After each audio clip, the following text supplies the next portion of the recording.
It sounds like a modern question, the kind you'd ask about a specific decade or a specific culture, but the honest answer pushes the timeline back further than almost anyone expects, past the invention of agriculture, past the first cities, past even the earliest cave paintings, into a period when the humans doing the ingesting were not yet fully anatomically modern. Chewed coca leaves have turned up in the dental calculus of skeletons in the Andes, dating back roughly 8,000 years. Fermented rice, honey, and fruit beverages were being deliberately brewed in the Yellow River Valley by around 7,000 BCE, confirmed through residue analysis on pottery shards. Psilocybin-containing mushrooms appear in rock art in the Sahara that some researchers date to as early as 9,000 BCE. And opium poppy cultivation in the Western Mediterranean has physical evidence stretching back over 6,000 years. Even further back than that, there is genetic and behavioral evidence suggesting that primates, our evolutionary relatives, deliberately sought out fermented fruit for its intoxicating effects, which pushes the origin of the behavior itself before the existence of Homo sapiens entirely. So the real question is not whether ancient humans took drugs. They clearly did, consistently, across every continent, as soon as there's physical evidence to check. The real question is why. Why does a species survive by conserving energy and avoiding poison, consistently choose to seek out substances that impair judgment, alter perception, and in some cases carry a real risk of death? The answer turns out to be tangled up with some of the most important developments in human history, and not in the way you'd expect. Before going further, it is worth being precise about what counts as a drug in this context, because the modern legal category, the divide between a criminalized substance and a regulated one like alcohol or caffeine, is a relatively recent invention, and imposing it backward onto the ancient world distorts the picture. Archaeologists and ethnobotanists use a broader, more useful definition. Any substance deliberately consumed for its psychoactive effect, meaning its capacity to alter mood, perception, or consciousness, regardless of whether the culture that used it considered it sacred, medicinal, social, or forbidden. Under that definition, the first factor driving early drug use becomes clear almost immediately in the archaeological record, and it is medicinal necessity.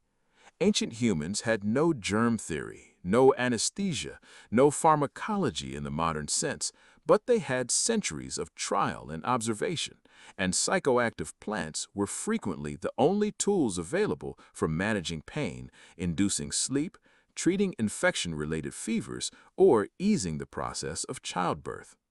The ethnobotanist Richard Evans Schultes, whose fieldwork among Amazonian tribes became foundational to the study of psychoactive plants, documented that many indigenous pharmacopoeias contained dozens of species used specifically for their altering effects on pain and consciousness. Knowledge accumulated over an unknown number of generations of careful experimentation. The opium poppy is the clearest ancient example. Sumerian cuneiform tablets from roughly 3000 BCE recorded under a name that translates to the joy plant, and residue analysis on Neolithic European sites shows poppy seed processing consistent with both food and medicinal use going back further still. Pain relief was not a luxury in the ancient world. It was frequently the difference between survival and death from shock, and that alone explains a significant portion of the early archaeological record. By the time organized agricultural societies appeared in the record, drug use had shifted from an individual or shamanic practice into something with a clear collective function. And this is the point where the human experience of it becomes easiest to reconstruct. Picture a Neolithic village during a fermented grain harvest festival, the kind evidenced at sites in the Yellow River Valley and later at Göbekli Tepe, where large stone vessels show residue consistent with beer brewed specifically for communal gathering rather than daily nutrition. For the people there, this was not abstract pharmacology.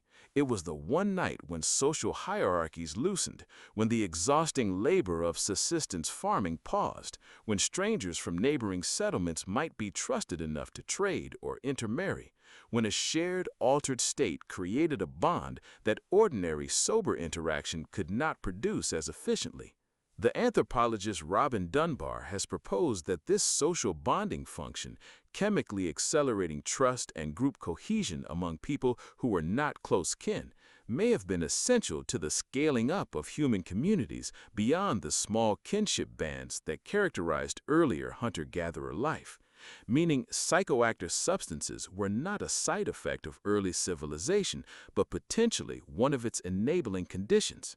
And this is where the factors stop operating independently and start compounding each other. The medicinal use of a plant led to detailed knowledge of its psychoactive properties. That knowledge fed directly into ritual practice because the altered state was interpreted as spiritually meaningful. And the ritual practice became a social technology because shared altered states built the trust and hierarchy required for larger, more complex settlements to function at all. Pain relief, religion, and social cohesion were never three separate ancient stories. They were three faces of the same behavior, reinforcing each other in a feedback loop that helped push scattered hunter-gatherer bands toward the large cooperative agricultural societies that eventually became civilization itself. Which raises an uncomfortable question for anyone assuming this is a purely historical curiosity.